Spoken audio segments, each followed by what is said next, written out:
everyone, it's Laura Madrigano, and I match my flowers today. My scarf matches my flowers. I wanted to show everybody today a tool. I always talk about self-care tools and spiritual tools, and I want to talk about a little something that I like to use to help me connect with my self-care that I need. Cheryl Richardson is an amazing life coach. She is definitely one of my what do you call it? Like, not a mentor, because I don't know her personally, but she is somebody that I admire, that I look up to. She's super professional and sensitive, and I did her year-long course through Hay House called The Art of Extreme Self-Care.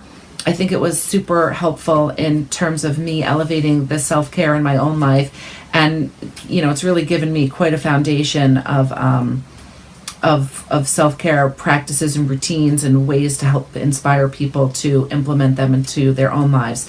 So I have her self-care cards, and I love to pull these for a client or pull them for myself on a daily basis. So basically I just take the cards and I shuffle them up. I actually love to talk with a client and shuffle so that I can pick up on, what they're saying and what they're talking about, and see if I can get some further message about, what kind of self-care they need to support them, or what's lacking, what's missing, what they need. All depends on how you phrase it. So I will just phrase a question for myself today. So I just want to ask, what kind of self-care do I need around creating my course, Heal SVT Naturally? I just published a video that I'm in the process of creating a course. And so I'm just going to ask, what kind of self-care do I need that will help me bring this course to fruition,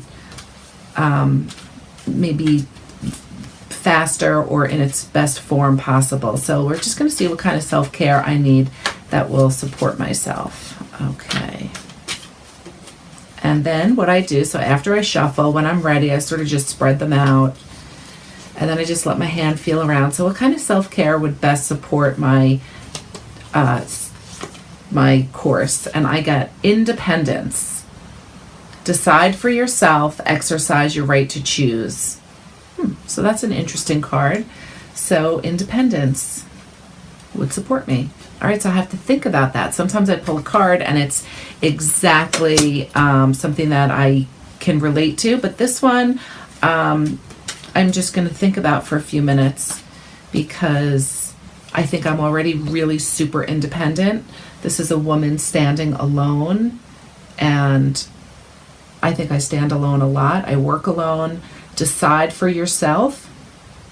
Okay, so now it's coming to me. This is so interesting.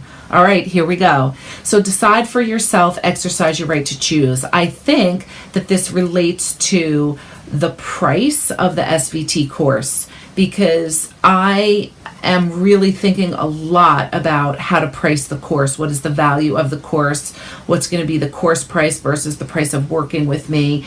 And I think I've been looking outside of myself for pricing. I've been looking at a lot of other courses and what are they priced at? And this one says decide for yourself. So this is telling me that the type of self-care I need is to maybe spend some time alone and reflect and decide for myself on what I think is the right price, instead of looking outside of myself and comparing myself to other people and other courses. So that is a pretty cool card. Also, and think about it, it's in relation to the question I asked, which is what kind of self-care do I need to help support the launch of my course? So that is how I use my self-care cards. I highly recommend these in case you are interested. Okay, everyone, have a great day.